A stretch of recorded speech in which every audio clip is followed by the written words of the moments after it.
ஒரு பெரிய நினைவு மண்டபம். அதுக்கு முன்னாடி ஒரு அப்பாவும் பிள்ளையும் நின்றுக்கிட்டு இருக்கிறாங்க. அந்த வழியாக போகிறவங்க வர்றவங்கெல்லாம் அந்த இடத்துல நின்று அது என்ன மண்டபம் அப்படின்னு விசாரிக்க ஆரம்பித்தாங்க. அந்த அப்பாவும் பிள்ளையும் தான் வர்றவங்களுக்கெல்லாம் விவரம் சொல்லிகிட்டு இருக்கிறாங்க. அதாவது இந்த இடத்துல ஒரு பெரிய மகான் சமாதி ஆயிருக்கார். அவர் சமாதியான இடத்துல இந்த நினைவு மண்டபத்தை கட்டியிருக்கிறோம் அப்படின்னாங்க. ஊர் பூரா இந்த செய்தி பரவிச்சு. நிறைய பேர் அந்த இடத்தை தேடி வர ஆரம்பித்தாங்க. இங்கே வந்து கொஞ்சம் நேரம் உட்காந்துட்டு போனால் மனசுக்கு ஒரு நிம்மதி கிடைக்கிது அப்படின்னாங்க. அங்கே இருந்த உண்டியலில் நிறைய காசு போட்டுட்டு போகிறாங்க. பணம் கிடுகிடுன்னு நிறைய சேர ஆரம்பிச்சுட்டுது. பணம் நிறைய சேர்ந்த உடனே அந்த அப்பாவுக்கும் பிள்ளைக்கும் தகராறு வந்துட்டுது. பணம் சேர்ந்தாலே சொத்து தகராறு வரத்தானே செய்யும். அது மாதிரி வந்துட்டுது. பையன் அடிக்கடி நிறைய பணம் கேட்க ஆரம்பித்தான். அப்பா பார்த்தார், யோசனை பண்ணார், ஒரு முடிவுக்கு வந்தார். ஒரு நாள் பையனை கூப்பிட்டார். இதை பாருப்பா, நமக்குள்ள தகராறு வேணாம். அப்பாவும் பிள்ளையும் இப்படி சண்டை போட்டுக்கிட்டா பார்க்குறவங்க தப்பாக நினைப்பாங்க. அதனால் நமக்குள்ள சமரசமாக இதை தீர்த்துக்குவோம், என்ன சொல்கிற அப்படின்னார் அப்பா. சரின்னு நான் பையன். உடனே அந்த அப்பா என்ன பண்ணார் தெரியுமா? மகன்கிட்ட கொஞ்சம் பணத்தை கொடுத்தார். தன்கிட்ட இருந்த ஒரு கழுதையையும் கொடுத்தார். இதை வச்சு நீ பொழைச்சிக்கோ அப்படின்னு சொல்லி அனுப்பி வச்சுட்டார். மகன் அந்த கழுதையை இழுத்துக்கிட்டு அடுத்த ஊருக்கு போனான். வழியிலேயே அந்த கழுதை செத்து போச்சு. உடனே என்ன பண்ணலாம்னு யோசனை பண்ணான். ஒரு ஐடியா வந்தது. அந்த கழுதையை ஒரு சாலை ஓரமாக புதைச்சான். கையில் இருந்த பணத்தை வச்சு அந்த இடத்துல ஒரு கல் மண்டபம் கட்டினான். அந்த வழியாக 2 பேர் வந்தாங்க. இது என்ன மண்டபம்னு விசாரித்தாங்க. இந்த இடத்துல ஒரு பெரிய மகான் சமாதி ஆயிருக்கிறார் அப்படின்னா. இந்த செய்தி ஊர் பூரா பரவ ஆரம்பிச்சுட்டுது. நிறைய பேர் வந்து போக ஆரம்பித்தாங்க. இங்கே வந்தால் மனசுக்கு ஒரு பெரிய நிம்மதி கிடைக்குது அப்படின்னு வேற சொல்ல ஆரம்பித்தாங்க. வர வர கூட்டம் அதிகமாக வர ஆரம்பிச்சுட்டுது. உண்டியலில் பணம் நிறைய சேர்ந்துட்டுது. நகையெல்லாம் கூட கழட்டி காணிக்கையாக போட ஆரம்பிச்சுட்டாங்க. அப்பாவை விட மகன் பெரிய ஆளாயிட்டான். இதை கேள்விப்பட்டார் அப்பா. பையனை பார்த்துட்டு வரலாம்னு ஒரு நாள் புறப்பட்டு வந்தார். பையன் ஓஹோன்னு இருக்கிறான். பங்களா, காரு எல்லாம் வந்துட்டுது. எப்படிடா இந்த அளவுக்கு ஆனே அப்படின்னு விசாரித்தார்.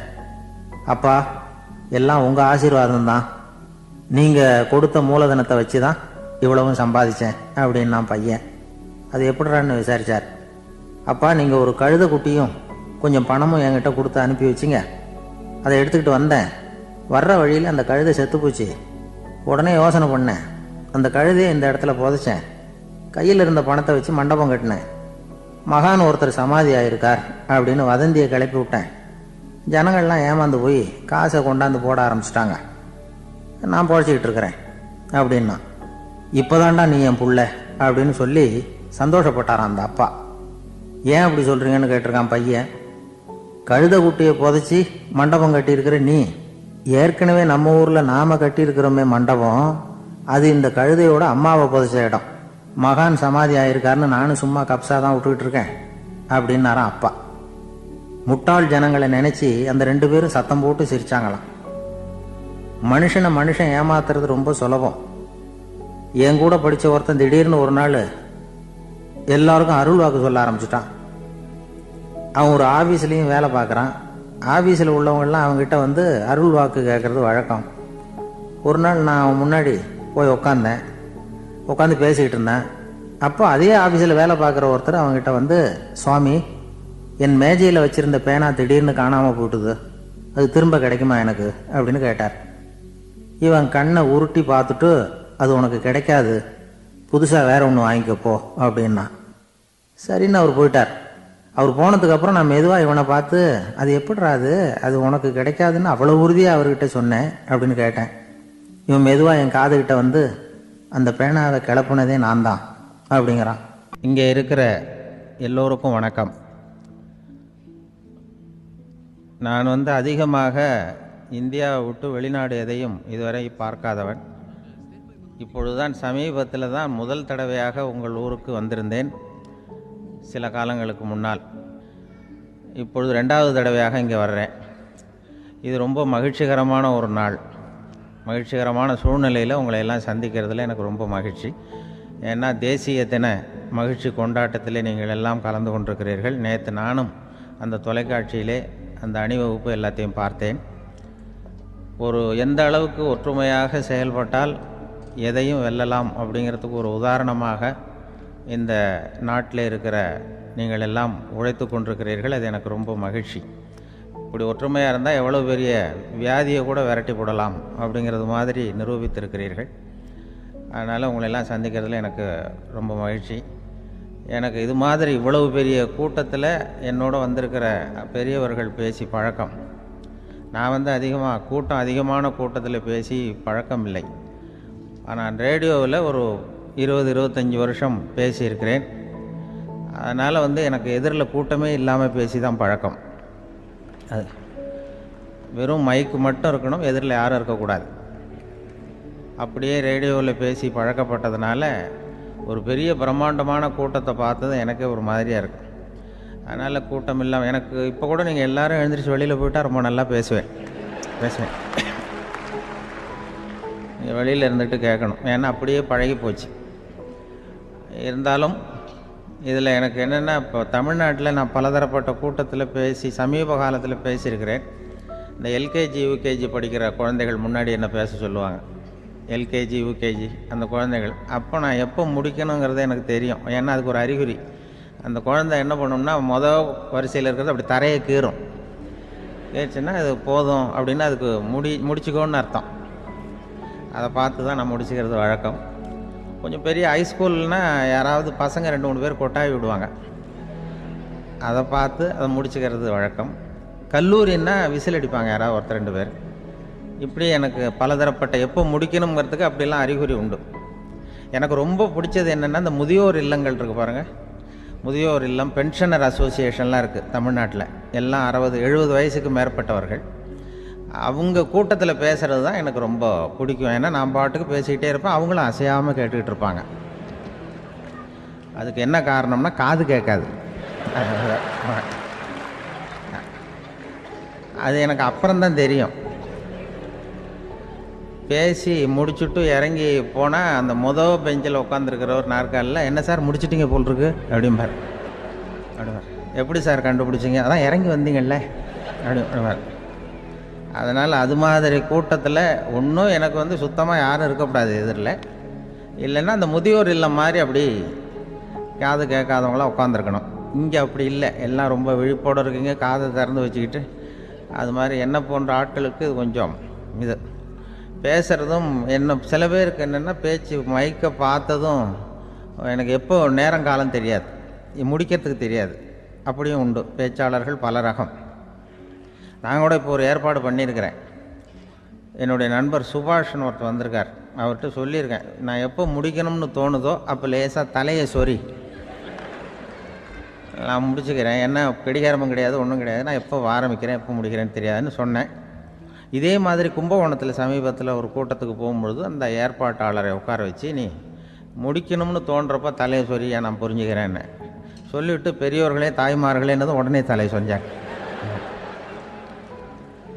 என்னையா அது உள்ளேன்னா, இல்லை இது தலை அரிக்குது அதனால் சொல்லிடுறேன், நீ அது வேறு மாதிரியாக சொல்லுவேன்னு சொன்னார். அப்படி ஒருத்தர் ஏற்பாடு பண்ணி உட்கார வச்சுருக்கேன் எதிரில். அவர் இன்னும் தலைக்கு கையை கொண்டு போகல, இந்த முதல் வரிசையில் உட்கார வச்சுருக்கிறேன். ஏன்னா இந்த பேசுகிறவங்களுக்கு அந்த கூட்டம் பார்த்துட்டா முடிக்கிறது எப்போ முடிக்கிறது என்ன எதுன்னு தெரியாது. அது ஒரு பேச்சாளர் அவர் பாட்டு பேசிகிட்டே இருந்தாராம், ரொம்ப நேரம் பேசிகிட்டு இருந்திருக்கார். பேசிகிட்டு இருந்தால் ஒன்றும் புரியல, நேரங்காலம் தெரியல. அவருக்கே தோணி ஒரு கட்டத்தில் அந்த பேசுகிறவருக்கு, ஐயா மன்னிச்சுக்கோங்க, நான் ரொம்ப நேரம் பேசிட்டேன் போல் இருக்கு, எவ்வளோ நேரம் பேசினேன்னு எனக்கே ஞாபகம் இல்லை, இந்த கை கடிகாரத்தை கூட பார்க்க மறந்துட்டேன், என்னை மன்னிச்சுக்கோங்க அப்படின்னாராம். அப்போ கோபமாக ஒருத்தர் எழுந்திரிச்சு, ஏன்யா கடிகாரத்தை தான் மறந்த, பின்னாடி மாட்டிருக்கிற காலண்டரையாவது பார்க்கக்கூடாதா அப்படின்னாராம். அப்போ தான் தெரியுது அவன் வாரக்கணக்கில் பேசிக்கிட்டு இருந்திருக்கான். போன வெள்ளிக்கிழமை ஆரம்பித்து இந்த சனிக்கிழமை முடிக்கிறது மாதிரி அப்படி ஆகிடும். என்ன கடிகாரமும் கிடையாது. அது மாதிரி பேசுகிற பேச்சு ஆனால் பேசுனா என்ன சொல்லுவாங்கன்னா, எந்த பேச்சை கேட்டாலும் ஒரு தன்னம்பிக்கை வரணுமா கேட்குறவங்களுக்கு, அதுதான் நல்ல பேச்சு அப்படின்னு சொல்லுவாங்க. கேட்குறவங்களுக்கு ஒரு தன்னம்பிக்கை, வாழ்க்கையில் ஒரு பிடிப்பு வரணும், தன்னம்பிக்கை வரணும். அப்படிப்பட்ட எண்ணத்தில் தான் அவங்கெல்லாம் நல்ல கருத்துக்களை சொல்ல வந்திருக்கிறாங்க.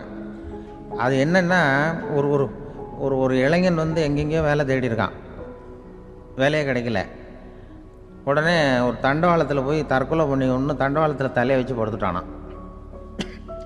யாரும் வேலை கொடுக்கல, தண்டவாளத்தில் போய் தற்கொலை பண்ணி எடுத்து படுத்துருக்கான். அப்போது 2 பக்கமும் திரும்பி பார்க்குறான், ரயிலே வரல. என்ன தற்கொலை பண்ணால் கூட ரயில் வர மாட்டேங்குது அப்படின்னு சொல்லிட்டு பார்த்துறேன். அப்போ யாரோ ஒருத்தர் பேசிகிட்டு இருக்கார், ஒரு திடலில் கூட்டம், பெரியவர் பேசிகிட்டு இருக்கார். நம்ம அந்த பெரியவர் போய் கொஞ்ச நேரம் அந்த கூட்டத்தையாவது கேட்டுட்டு வருவோம், நீ ரயில் வர்ற பாட்டை காணும், அப்புறம் வந்து தலை வச்சு படுத்துக்குவோம் அப்படின்னு நேராக அந்த கூட்டத்துக்கு போனால் ஒரு திடலில் ஒரு பெரிய மனுஷன் பேசிகிட்டு இருக்கார். தன்னம்பிக்கை, வாழ்க்கையில் வந்து இளைஞர்கள் ரொம்ப தன்னம்பிக்கையோடு இருக்கணும் அப்படி இப்படின்னு பேசிகிட்டு இருக்கார். இவன் போய் உட்காந்து கேட்டான். இந்த இளைஞன் 1 மணி நேரம் கேட்டான். 2000 பேர் உட்காந்து கேட்டுக்கிட்டு இருந்தாங்க. உடனே கூட்டம் முடிஞ்சுது, கூட்டம்லாம் கலைஞ்சி போச்சு. அந்த பெரியவர் பேசிக்கிட்டு இருந்தாரே அவரை போய் இவன் சந்தித்தான். இளைஞன், ஐயா, நான் வந்து தற்கொலை பண்ணிக்கணுங்கிற எண்ணத்தோடு வந்தேன், தண்டவாளத்தில் தலையை வச்சு படுத்தேன், ரயில் வரல, அந்த நேரம் உங்கள் பேச்சு குரல் தான் கேட்டுது, நான் வந்து உங்கள் பேச்சை கேட்டேன், 1 மணி நேரம் கேட்டேன், கேட்டு முடித்ததுக்கப்புறம் என்னுடைய எண்ணத்தை நான் மாற்றிக்கிட்டேன், நான் இனிமேல் தற்கொலை பண்ணிக்க மாட்டேன் அப்படின்னா. அவர் பேச்சாளருக்கு ரொம்ப பெருமை, இதுதான் ஒரு பேச்சுக்கு அடையாளம், இப்படி தான் இருக்கணும். சரி, அந்த முடிவுக்கு எப்படி நீ வந்தேன்னு கேட்டார். இப்போ உங்கள் பேச்சை இந்த கூட்டத்தில் எவ்வளோ பேர் கேட்டுக்கிட்டு இருந்தாங்க சார் அப்படின்னு கேட்டான். ஒரு 2000 பேர் இருக்கும்பா அப்படின்னார் அவர். அப்போ அந்த இளைஞன் சொன்னானா, ஒரு 2000 பேரை ஒரே நேரத்தில் சாகடிக்கிற நீ உயிரோடு இருக்கிறப்போ நான் எதுக்கு சார் சாகணும்? நான் இது வரைக்கும் யாருக்கும் எந்த கெடுதலும் பண்ணலை, நான் இனிமேல் சாக மாட்டேன் சார்ட்டு போயிட்டானா. அப்படி கேட்குறவங்களுக்கு ஒரு தன்னம்பிக்கை வரணும். அது வந்து எப்படியோ வந்தால் போகிறோம். இப்போ எங்கள் பேச்சை கேட்டுவிட்டோம், அந்த ரகத்தில் வந்தாலும் சரிதான். வாழ்க்கையில் ஒரு பிடிப்பு வரணும் அப்படிங்கிறது தான் ஒரு சிறந்த பேச்சுக்கு அடையாளம்னு சொல்லுவாங்க. அப்படி வந்து அது பண்ணுறது. இதில் என்னென்னா, இந்த மனிதனுக்கு வந்து அந்த சிரிப்பு இருக்குது பாருங்கள், அதை பற்றி சொல்லுவாங்க. நகைச்சுவை, குடும்பத்தில் வந்து நகைச்சுவை உணர்வு இருந்ததுன்னா குழப்பமே வராதுன்னு சொல்லுவாங்க. பேச்சாளர்கள் என்னென்னா, சில பேர் தெளிவாக, அதாவது தெளிவாக பேசி குழப்புறவங்க இருக்கிறாங்க, குழப்பமாக பேசி தெளிவுபடுத்துகிறவங்க இருக்கிறாங்க. அப்படிப்பட்ட பேச்செல்லாம் உண்டு. குழப்பமாக பேசி தெளிவுபடுத்துறது யாருன்னா சித்தர்கள். நம்ம பழைய சித்தர் பாட்டெல்லாம் பார்த்திங்கன்னா படிக்கிறதுக்கு குழப்பமாக இருக்கும், ஆனால் அது கருத்து தெளிவாக இருக்கும். அதுதான் குழப்பமாக பேசி தெளிவுபடுத்துகிறவரெல்லாம் பழைய நம்ம சித்தர்கள். தெளிவாக பேசி குழப்புறவங்க இருக்கிறாங்க சில பேச்சாளர்கள். பேச்சாளருக்காக ஒருத்தன் ஆடு மேய்ச்சிக்கிட்டு இருந்தானா, ஒரு ஆடு மேய்ச்சிக்கிட்டு இருந்திருக்கிறான் ஒரு திடலில். அந்த ஆடு மேய்க்கிற அந்த ஆள் வந்து ரொம்ப தெளிவாக பேசணும்னு நினைக்கிறவன். அவர்கிட்ட போய் கேட்டிருக்கான். அந்த ஆள்கிட்ட போய் ஒருத்தன் கேட்டான், மந்தையில் எத்தனை ஆடுப்பா இருக்குது அப்படின்னா. அப்போ அவன் சொன்னான், ஆடு மேய்க்கிறவன், சார் எதையும் தெளிவாக கேட்கணும், நீ கருப்பாட்டை கேட்குறியா வெள்ளாட்டை கேட்குறியா அப்படின்ட்டுருக்கான். கருப்பாடு அது ஒரு 50 இருக்குது அப்படின்னா. சரி, வெள்ளாடு எத்தனை இருக்குது அப்படின்னா, அதுவும் 50 தான் இருக்குது அப்படின்ட்டுருக்கான்.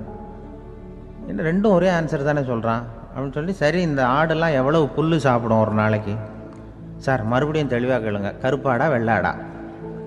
கருப்பாடு அப்படின்னா 10 கிலோ சாப்பிடும். சரி, வெள்ளாடு அதுவும் 10 கிலோ சாப்பிடும். ரெண்டுக்கும் அதே தான் சொல்கிறான். சரிப்பா, இது எல்லாம் எவ்வளவு பால் கறக்கும் இந்த ஆடெல்லாம்? சார் திருப்பி திருப்பி சொல்ல, தெளிவாக கேளுங்க, கருப்பாடா வெள்ளாடான்னா? கருப்பாடு தினம் 5 லிட்டர் கறக்கும், வெள்ளாடு அது 5 லிட்டர் தான் கறக்கும் அப்படின். இப்படி இவன் தெளிவாக பேசி இவன் என்ன சொல்லிட்டு வரான்னு தெரியல. ரெண்டும் ஒரே ஆன்சர் தான், அப்புறம் எதுக்கு பிரித்து பேசுகிற, ரெண்டும் ஒன்று தாடா சொல்கிறேன்னு இருக்காரு. அப்படி இது ஆரம்பத்திலே கேட்டால் சொல்லிட்டு போகிறேன். ஏன்னா ஏன் அப்படி தெளிவாக பிரித்து கேட்குறேன்னா, அந்த கருப்பாடெல்லாம் எதிர்த்த வீட்டுக்காரனுக்கு சொந்தம் அப்படின்னா. சரி, வெள்ளாடு அதுவும் எதிர்த்த வீட்டுக்காரனுக்கு தான் சொந்தம் அப்படின்னா. இப்போ என்ன பேசினா தெளிவாக பேசி குழப்பிக்கிட்டு இருக்கான்னு அர்த்தம். இப்போ எதுக்கு இந்த அறிகுறியை சொல்கிறேன்னா, நான் பேசுகிறது கூட அப்படி தான் இருக்கும். ஏன்னா குழப்பமாக பேசி தெளிவுபடுத்துகிறவர்கள் பின்னாடி வராங்க, அவங்க கொஞ்சம் அவங்க. அதனால் நம்மளால் முடிஞ்ச வரைக்கும் கொஞ்சம் தெளிவாக பேசி உங்களை குழப்பி வச்சோம்னா அவங்க வந்து பின்னாடி பார்த்துக்குவாங்க. அதுதான்.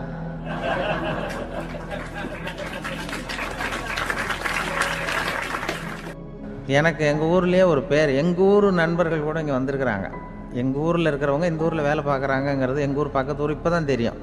வந்த பிறகு நண்பர்கள்லாம் வந்து பார்த்தாங்க. எங்கள் ஊர் பையங்கள்லாம் இங்கே இருக்கிறாங்கங்கிறது எனக்கு இப்போ தான் தெரியும். எங்கள் ஊரில் அவங்களுக்கு தெரியும் எனக்கு பேர் என்னென்னா, எல்லாம் நல்லா செய்வேன், கொஞ்சம் பொய் சொல்லுவேன் அப்படிம்பாங்க. அதுக்கு இப்போவும் சொல்லுவாங்க. எங்கள் ஊரில் ஒரு பெரியவர் கேட்டார், உனக்கு சின்ன வயசுலேயே உனக்கு ரேடியோவில் வேலை கிடைக்கும்னு எனக்கு தெரியும்ப்பா அப்படிம்பார் ஒரு தாத்தா. அது எப்படி தாத்தா உங்களுக்கு தெரியும், அவ்வளோ தீர்க்க தரிசனமா? ஆனால் இல்லை, நீ சின்ன வயசில் கூட ஒரு பொய்யை கூட நிஜ மாதிரி பேசுவேன், அதனால தான் உனக்கு அங்கே வேலை கிடச்சிது அப்படின்னு சொல்லுவாங்க. அது மாதிரி இந்த பொய் சொல்கிறதுல கொஞ்சம் அதுதான் என்கிட்ட உள்ள குறையை தவிர, கொஞ்சம் பொய் சொல்லுவேன், வேறு மற்றதெல்லாம் தெளிவாக இருக்கும். இதுவே சொன்னாராம். அதாவது கடவுள்கிட்ட போய் புகார் பண்ணாங்களாம். கடவுள்கிட்ட போய் ஒருத்தர் புகார் பண்ணியிருக்கிறார், நீ படைத்த மனுஷன்லாம் பூலோகத்தில் பொய் சொல்கிறாங்க, ரொம்ப எல்லோரும் பொய் சொல்கிறாங்க, நீ படைத்த மனுஷன் சரியா இல்லை அப்படின்னு கடவுள்கிட்ட போய் புகார் பண்ணாங்களாம். அப்போ கடவுள் சொன்னாராம், என்னை யாரும் ஏமாற்ற முடியாதுப்பா, நான் வந்து அதுக்கு ஒரு ரிமோட் கண்ட்ரோல் மாதிரி ஒன்று வச்சுருக்கேன், இங்கே பாரு, எதிர்த்தாவில் பாரு, என்ன தெரியுது அப்படின்னா பிரம்மாண்டமான செவுரு, அதில் லட்சக்கணக்கான எலக்ட்ரிக் பல்புலாம் சொருவிருக்கு, அதெல்லாம். அப்போ கடவுள் சொன்னாராம், புகார் சொன்னவனை கூப்பிட்டு, இதை பாருப்பா, எலக்ட்ரிக் பல்பு, பூலோகத்தில் நாம் படைத்த மனிதர்கள் யாராவது பொய் சொன்னால் இங்கே விளக்கு எரியும், எந்த ஏரியாவில் எவ்வளவு விளக்கு எரியுது அப்படிங்கிறத பார்த்து நான் கண்டுபிடிச்சிருவேன், நான் படைத்த மனிதர்களை என்னை ஏமாற்ற முடியாது, எவ்வளவு பேர் எங்கே பொய் சொல்கிறாங்கிறது இந்த விளக்கை பார்த்து கண்டுபிடிச்சிருவேன் நான் கடவுள். இப்படி சொல்லிகிட்டு இருக்கும்பொழுது எல்லா விளக்கம் எரிஞ்சுதான். அப்போ புகார் பண்ணவங்க கேட்டிருக்கான், இது ஏதாவது ஒயரிங்கில் கோளாறாக இருக்குமா சார், இது ஏன் இப்படி எல்லாம் எரியுது அப்படிங்கிறப்ப கடவுள் சொன்னாராம், இல்லை இப்போ இப்போ வந்து சிங்கப்பூரில் தென்கட்சி சுவாமிநாதன் பேசிக்கிட்டு இருக்கார், இன்னும் ஒரு 15-20 நிமிஷத்தில் சரியாக போடும் அப்படின்னாராம். அப்படி சொல்லுவாங்க என்னை பற்றி கொஞ்சம் பொய் சொல்கிறதுங்கிறது, அதுக்காக உங்ககிட்ட வந்து பொய் சொல்ல முடியாது. நான் பொய் சொல்கிறதுனா அந்த முன்னாடி சொன்னேன் முதியோர் இல்லம், அங்கே வேணால் சொல்லலாம், எதை சொன்னாலும் கேட்க போகிறதில்ல, அப்படி சொல்லலாம். ஏன்னா இப்போ இதில் என்னென்னா, இவங்க ஐயாக்கெல்லாம் இங்கே வந்ததும் பெரியவங்கள்லாம் சொன்னாங்க, முஸ்தபா சார்லாம் சொன்னார், இங்கே வந்து முன்னாடிலாம் எங்கள் மனிதர்கள் எந்த அளவுக்கு இப்போ வந்து ரொம்ப ஆக்கப்பூர்வமாக வளர்ந்துருக்கிறார்கள். முன்னாடிலாம் சினிமா நடிகர்களுக்கு தான் இது மாதிரி கூட்டங்கள்லாம் வரும், சினிமா சம்மந்தப்பட்டவங்களுக்கு இது மாதிரி ஏதாவது நல்ல விஷயங்களை பேசுகிறவங்களுக்கு கூட்டம் வர்றது வந்து ஒரு பெரிய ஆரோக்கியமான அறிகுறி, எங்களுக்கெல்லாம் ரொம்ப மகிழ்ச்சியாக இருக்குது சார்னு சொன்னார். அது இப்போ அதுக்கு தான் வந்திருப்பீங்க, வேறு ஒன்றும் இப்போ எங்கள் முகத்துக்காக வந்திருக்க போகிறீங்க, அப்படி ஒன்றும் கவர்ச்சியான முகமா அதுவும், அதனால் வந்து முகத்தை பார்க்குறதுக்கு தான் வந்திருக்கிறாங்க அப்படின்னு சொல்லி. ஆனால் இந்த ரேடியோவில் நான் கொஞ்ச காலம் வெளியில் தெரியாமல் இருந்தேன். அப்போ என்ன பண்ணுவாங்கன்னா, என்ன வருவாங்க, எங்கள் ரேடியோ ஸ்டேஷனுக்கு வருவாங்க, சார் அந்த தினம் ரேடியோவில் பேசுகிறாரு இன்று ஒரு தகவல், அவர் முகத்தை பார்த்துட்டு போகணும் சார் அப்படின்ட்டு வருவாங்க. ஏன்னா இப்போ தொலைக்காட்சியில் வர்றதில்லை, அதில் என்னென்னா அப்படி ஒரு தடவை வர்றவங்க அடுத்த தடவை வர்றதில்லை. அப்போ தான் புரியுது, ஓஹோ அவங்க ஆள் யாருன்னு தெரிஞ்சுக்கிறதுக்கு தான் வராங்க, வேறு ஒன்றும் ஒரு பெரிய கவர்ச்சி. அதனால் இந்த கூட்டம் வந்து ஏதோ என்னோட கவர்ச்சின்னா அவர் ஐயா சுகிசிவம் கொஞ்சம் கவர்ச்சியாக தெரிகிறார், அதனால் அவருக்காக வந்த கூட்டமாக வேணா இருக்கலாம், வேறு எனக்கு அந்த நம்பிக்கை இல்லை. ஐயா சாலவன் பாப்பாவுக்கு சுத்தமாக அந்த நம்பிக்கை இருக்காது. அதனால் நாங்கள் வந்து ஏமாந்து போட மாட்டோம், ஏதோ எங்களை பார்க்க தான் வந்திருக்கிறாங்க எல்லோரும் அப்படின்னு. என்ன அவங்களுக்கு கருத்துன்னா, நல்ல குடும்பம், நல்ல மகிழ்ச்சியாக வாழ்வது எப்படி, நல்ல குடும்பத்தை எப்படி நடத்துறது, இது மாதிரி நல்ல கருத்துக்களை இப்போ ஜனங்கள்கிட்ட பரிமாறிக்கணும்னு இந்தியாவிலையும் தமிழ்நாட்டிலையும் சில நிகழ்ச்சிகளை அவங்க நடத்திட்டு இருக்கிறாங்க. என் கூட வேலை பார்க்குறப்போ ஒரு அம்மா இருந்தாங்க, அவங்க எப்போதும் அவங்க வீட்டுக்காரர் படத்தையே வச்சுருப்பாங்க, கையில் பத்திரமா வச்சுருப்பாங்க, அவ்வளவு மரியாதை மதிப்புன்னு சொல்லி நாங்கள்லாம் அவங்கள பெருசாக நினைப்போம்.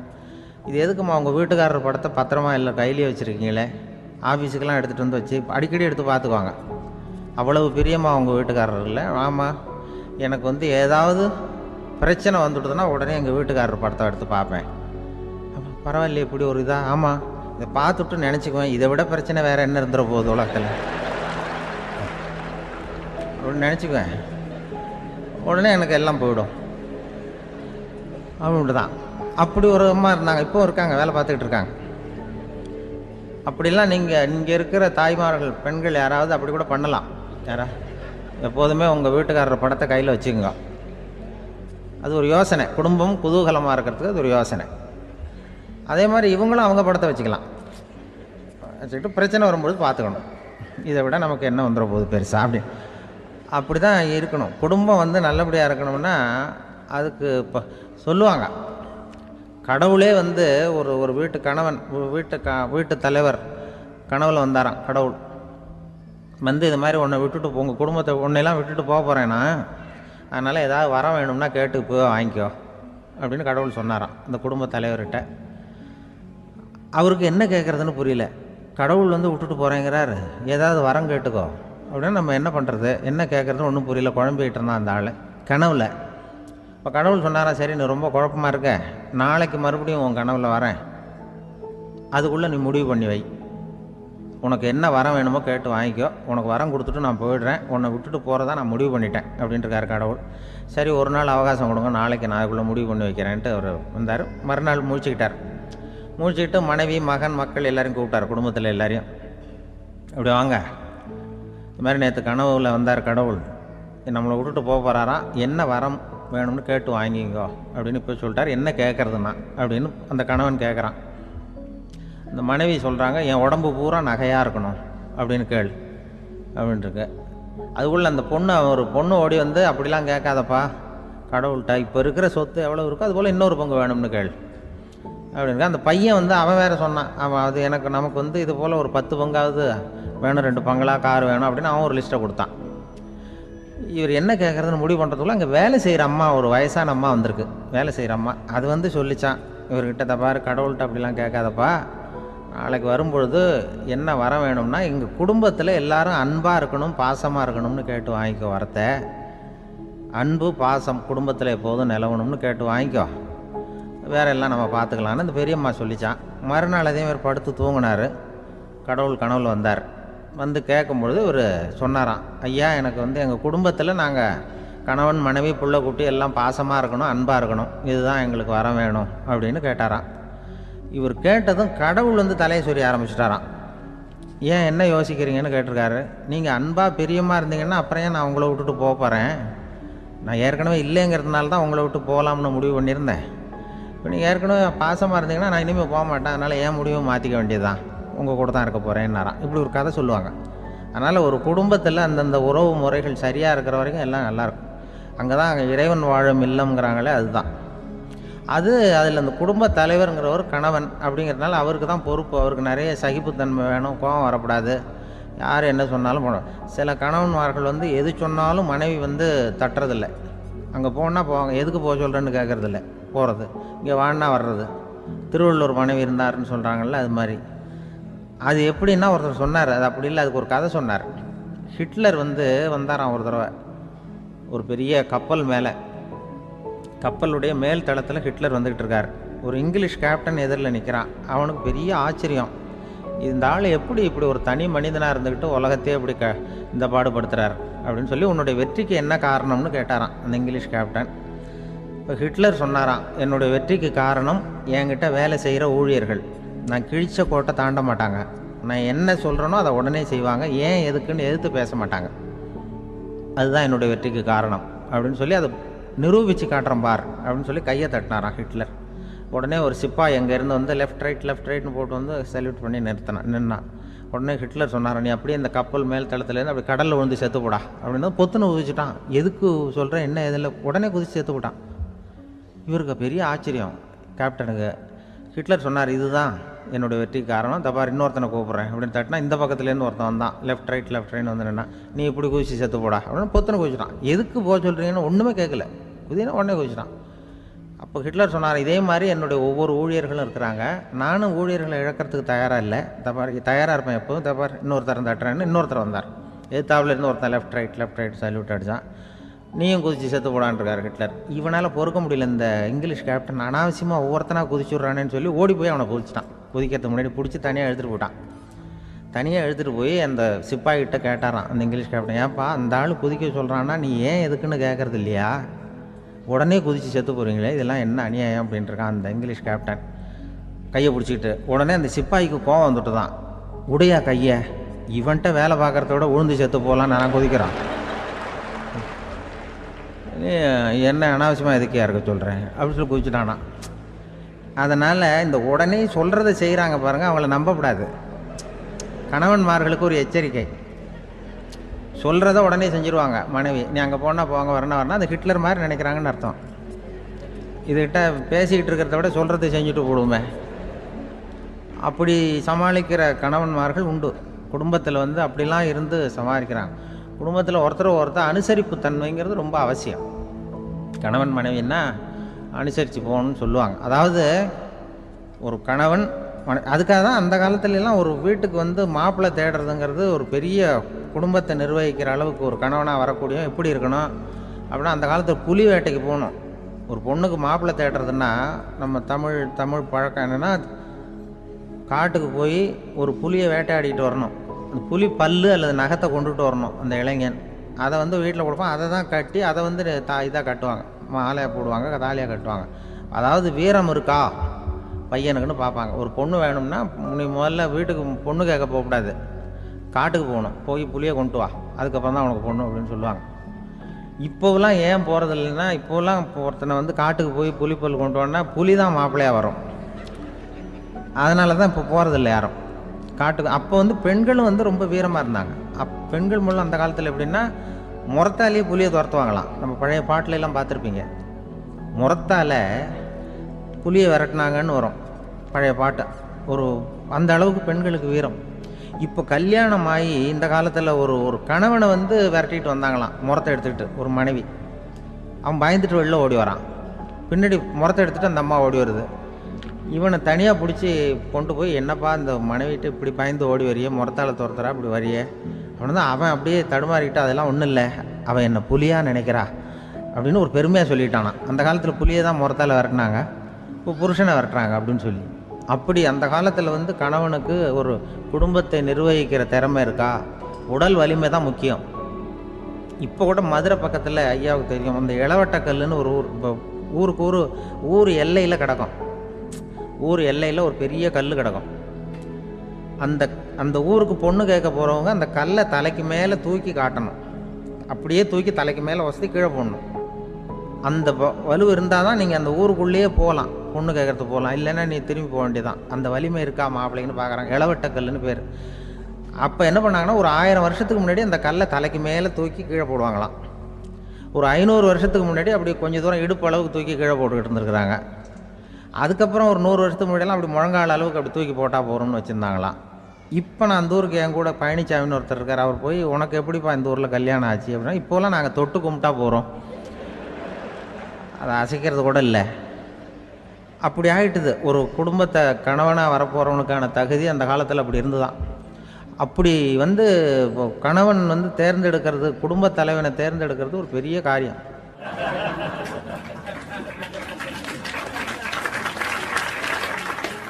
ஒரு பெரிய செல்வந்தர் போட்டி வச்சாராம், ஒரு நீச்சல் குளம், அதில் யார் வேணாலும் குதித்து அந்த பக்கம் போய் கரையிடலாம். அந்த நீச்சல் குளத்தில் விஷப்பாம்புலாம் கிடக்கு. யார் துணிஞ்சி அந்த விஷப்பாம்பு இருக்கிற குளத்தில் குதித்து அந்த பக்கம் போய் கரையேறானோ அவனுக்கு ஒரு 100 ஏக்கர் நிலம் கொடுப்பேன். அது வேண்டான்னா ஒரு 1000 ஆடு கொடுப்பேன். அதுவும் வேண்டான்னா என் பொண்ணை கொடுப்பேன் அப்படின்னு போட்டி வச்சார். அதான் மாப்பிள்ளையை தேர்ந்தெடுக்கிறதுக்கு அவர் ஒரு வழி, நீச்சல் குளத்தில் குதிச்சு கரையேறணும்.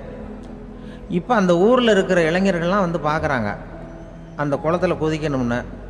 ஆனால் குளத்தில் ஒரு விஷப்பாம்புலாம் கிடக்கு. இது என்ன பண்ணுறதுன்னு பார்த்தா யாருமே குதிக்கிறதுக்கு தைரியம் வரல. திடீர்னு ஒருத்தன் துணிஞ்சு குதிச்சான், படபடன்னு அடிச்சுட்டு போய் அந்த பக்கம் கரையேறிட்டான். கரையேறின உடனே பரவாயில்லையே ஒரு ஆள் வந்துட்டான்னு சொல்லி அவனை அந்த இளைஞனை போய் பிடிச்சிட்டு வந்தாங்க.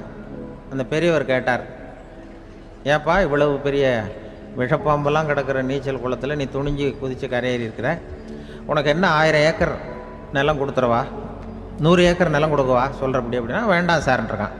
ஓஹோ அப்படின்னா ஒரு 1000 ஆடு வேணுமா உனக்கு அப்படின்னா, அதுவும் வேண்டாம் சார். ஓ அப்படின்னா என் பொண்ணு வேணுமா அப்படின்னா, அதுவும் வேண்டாம் சாருங்கிறான். அப்புறம் எதுக்குடா குதிச்சுன்ட்டு, என்ன உனக்கு என்ன தான் வேணும் அப்படின்னு கேட்டிருக்கார்.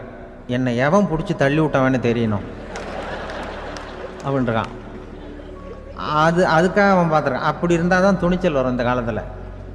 எதுக்கு இவ்வளவு சங்கடம்லாம் வச்சாங்கன்னா, ஒரு குடும்பத்துக்கு தலைவராக வர வேண்டிய ஒரு ஆள், கணவனாக இருக்க வேண்டியவனுக்கு துணிச்சல் இருக்கா, தைரியம் இருக்கா அப்படிங்கிறது பார்க்கறதுக்காக இப்படிப்பட்ட தேர்வு முறைகள்லாம் வச்சுருந்தாங்க அந்த காலத்துலலாம்.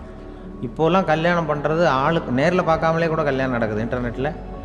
இப்போ சர்டிஃபிகேட் கேட்குறாங்க, நோய் நொடி இல்லாமல் இருக்காரா பார், காட்டுக்கெலாம் போக வேண்டாம், நேராக ஆஸ்பத்திரிக்கு போய் ஒரு சர்டிஃபிகேட் வாங்கிட்டு வா, உனக்கு ஒன்றும் வியாதி இல்லைன்னு ப்ரூவ் பண்ணு, அதுக்கப்புறம் பார்த்துக்கலாம், மற்றதை பேசுவோம் அப்படின்னு சொல்லி அப்படி இருக்குது நிலைமை.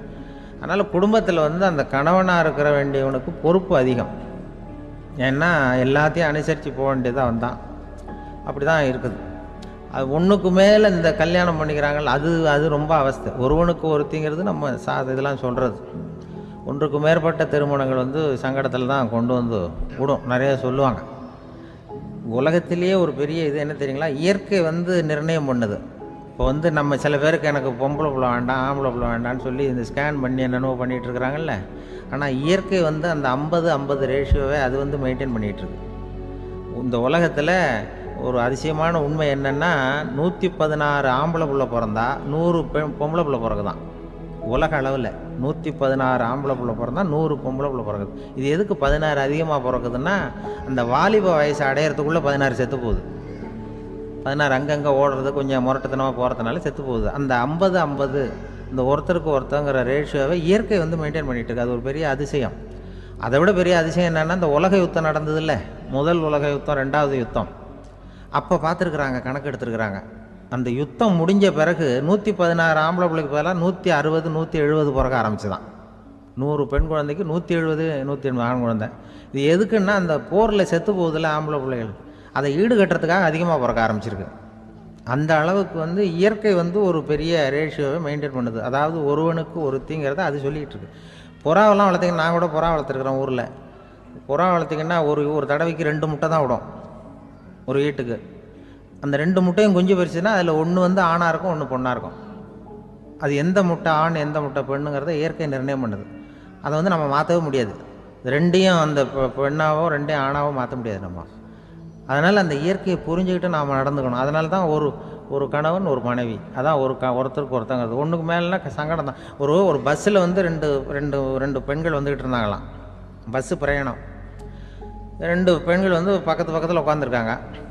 அந்த கண்டக்டரை கூப்பிட்ருக்காங்க, இங்கே வாயா அப்படின்னு அந்த ஒரு அம்மா கூப்பிட்ருக்கு. என்னம்மா அப்படின்ட்டுருக்கார். வந்து இந்த ஜன்னலை திறந்து விட்டு போ அப்படின்னு. சரின்னு பக்கத்தில் இருந்த ஜன்னலை திறந்து விட்டு அவர் போயிட்டார். பக்கத்தில் இருந்தம்மா உடனே இங்கே வாயா மறுபடியும் வாயான்னு கூப்பிட்ருக்கு. வந்து என்ன இந்த ஜன்னலை மூடி விட்டு போ அப்படின்ட்டுருக்கு. மூடி விட்டு போனார். மறுபடியும் அந்த முன்னாடி கூப்பிட்டது வாமா வாயான்னு மறுபடியும் கண்டக்டரை கூப்பிட்டு, என்ன இந்த பார், இந்த ஜன்னலை வந்து நீ மூடி வச்சின்னா நான் மூச்சு திணறி செத்து போடுவேன். அப்புறம் உடனே பக்கத்தில் இருந்தம்மா தபாரியா அந்த அம்மா பேச்சை கேட்டுட்டு நீ திறந்து வச்சின்னா நான் குளிர் தாங்காமல் செத்து போடுவேன் அப்படின்ட்டு அவர் தலையை பிச்சுக்கிறார் கண்டக்டர். என்னடா பெரிய ரொம்ப போச்சேன்னு, கொஞ்சம் தூரம் பிரயாணம், இதில் கூட அட்ஜஸ்ட் பண்ணி போகக்கூடாதா அப்படின்னு. அப்போ அந்த பஸ்ஸில் பின்னாடி ஒருத்தன் கடைசி சீட்டில் வெயில் தாங்காமல் சட்டையெல்லாம் கட்டி போட்டுட்டு ஒரு கிராமத்து ஆள் பீடி குடிச்சிட்டு வரான். அவர் கூப்பிட்ருக்கான் அந்த ஆள், அந்த கண்டக்டர், இங்கே வாயா அங்கே என்ன தகராறு அப்படின்னு. அந்த எதிர்த்து வீட்டுக்காரன் வந்தானே முன்னாடி பஞ்சாயத்துக்கு, அது மாதிரி கண்டக்டர் இங்கே வாயா, அவன் ஏன் நீ என்ன சொல்ல போகிற அப்படின்ட்டு வந்திருக்கான். சட்டையெல்லாம் கட்டி போட்டு பீடி குடிக்கிறோம், பீடி புகையை ஊதிவிட்டு அங்கே என்ன தகராறு அப்படின்னு கேட்டிருக்கான். ஒன்றும் இல்லையா, அந்த அம்மா வந்து ஜன்னலை திறந்தா செத்து போவேங்கிறது, இந்த அம்மா ஜன்னலை மூடுனா செத்து போவேங்கிறது, நான் என்னையா பண்ணுறது ஒரு ஆள், இதுக்கு ஏன் கவலைப்படுறேன், நான் சொல்கிறத கேள், நான் தீர்த்து வைக்கிறேன் பிரச்சனையை அப்படின்னு சொல்லிவிட்டு பீடியை எடுத்துவிட்டு புகையை ஊதிவிட்டு சொன்னானா, கொஞ்ச நேரம் அந்த ஜன்னலை மூடி வை, அந்த அம்மா செத்து போவோம், அப்புறம் திறந்து வை, இந்த அம்மா செத்து போவோம், நாம் நிம்மதியாக போகலாம் அப்படின்னு சொல்லிட்டு பீடி குடிக்க ஆரம்பிச்சிட்டான்.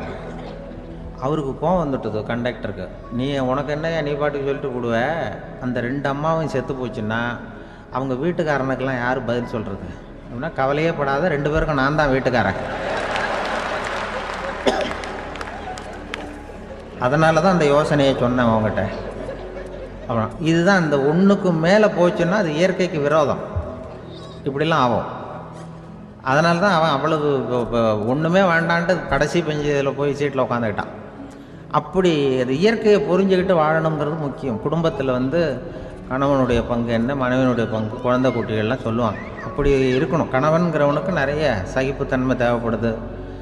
மனுஷனுக்கு வந்து வேல்யூ விஞ்ஞானம் எப்படி போட்டிருக்குன்னா, ஒரு மனித உடம்பில் இருக்கிற கால்சியத்தை மட்டும் தனியாக எடுத்தால் ஒரு சின்ன ரூமுக்கு வெள்ளை அடிக்கலாமா. ஒரு மனுஷ உடம்பில் இருக்கிற பாஸ்பரஸை மட்டும் தனியாக எடுத்தால் ஒரு 40 நெருப்பூச்சி தயார் பண்ணலாம். ஒரு மனுஷ உடம்பில் இருக்கிற இந்த கொழுப்பு சத்தை மட்டும் தனியாக எடுத்தால் ஒரு 7-8 சோப்பு கட்டி தயார் பண்ணலாம். அதுமாதிரி ஒரு மனுஷ உடம்பில் இருக்கிற இரும்பு சத்தை மட்டும் தனியாக எடுத்தால் ஒரு 2 அங்குல அணி 2 செய்யலாம். இவ்வளவுக்கும் விலை போட்டால் 42 ரூபா 50 காசு. இதுதான் மனுஷனுக்கு விஞ்ஞானம் போட்டிருக்கிற விலை.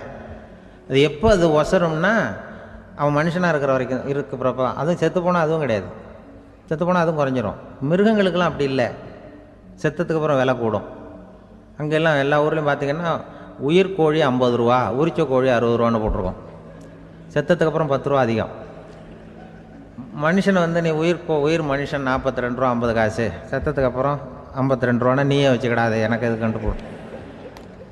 அவன் வந்து எப்போ அவனுக்கு வேல்யூ கூடும்னா மனிதனாக வாழும்பொழுது தான் வேல்யூ கூடும். குடும்பத்தில் வந்து அந்த பாசத்தோடு வாழணும்னு கடவுள்கிட்ட கேட்டு சொன்னாங்களே, அதுதான். இந்த சமூகங்கிறதும் ஒரு பெரிய குடும்பம்தான். அதனால தான் இந்த நாட்டுக்குள்ள பெருமையே எல்லாரும் ஒற்றுமையாக இருந்தால் எதையும் சாதிக்கலாம்ங்கிறது தான் இந்த நாட்டுக்குள்ள பெருமை. அப்படி நிரூபித்தோம். அதனால் சமூகங்கிறதும் ஒரு குடும்பம் மாதிரி இருக்கிறது தான் பெருசு.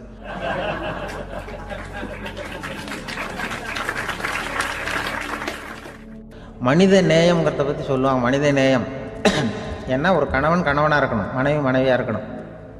ஒரு மனுஷன் வந்து இன்றைக்கி வந்து மனிதனாக இல்லை, மனித நேயம் குறைஞ்சி போச்சு. குடும்ப உறவுகள்லாம் ரொம்ப மாறி போச்சுன்னு சொல்ல. இப்போ நாகரிகத்தில் அப்படி தான் இருக்குது. ஒரு இதில் ஒருத்தன் என்ன பண்ணியிருக்கிறான், ஒரு சின்ன பையனை கொண்டு வந்தானா. ஒரு சின்ன பையன் பக்கத்தில் இருக்கான். ஒரு பெரியவர் கேட்டிருக்கார், யாரப்பா அந்த பையன் அப்படின்னு கேட்டிருக்கார். இவன் சொன்னான்னா, இந்த பையன் எனக்கு தூரத்து உறவுன்னு இருக்கான். சரி, தூரத்து உறவுன்னா எப்படி அப்படின்னு கேட்டிருக்கான். இந்த பையன் எங்கள் அப்பாவுக்கு 8வது பிள்ளை அப்படின்னானா. கூட பிறந்தவனே அவ்வளோ தூரமாக போயிட்டான், 8வதாக பிறந்தான். அப்படி இருக்குது குடும்ப உறவுகள்ங்கிறது. இப்போ சில இதெல்லாம் இப்போ ஜாதி மத வேறுபாடெல்லாம் வந்து நம்முடைய முன்னேற்றத்தை வந்து தடுக்கும். விலங்குகள் வந்து நம்மளோட மேலானது. அதான் ஒரு ஊரில் ஒரு சிவன் கோயில் இருந்து தான். சிவன் கோயிலில் அந்த புறாவெல்லாம் வளர்ந்துக்கிட்டு இருந்திருக்கு. அந்த மாடத்தில், சிவன் கோயில் மாடத்தில் புறாவெல்லாம் குடியிருந்துருக்கு. உடனே அதுக்கு கும்பாபிஷேகம் பண்ணுறதுக்காக ஊரில் திட்டம் போட்டாங்க. சிவன் கோயிலுக்கு வெள்ளடிக்க ஆரம்பித்தாங்க. வர்ணம் பூச ஆரம்பித்ததும் அதுக்கு சாரம் கட்டுவாங்கல்ல, இந்த குச்சியெல்லாம் வச்சு சாரம் கட்டுவாங்க.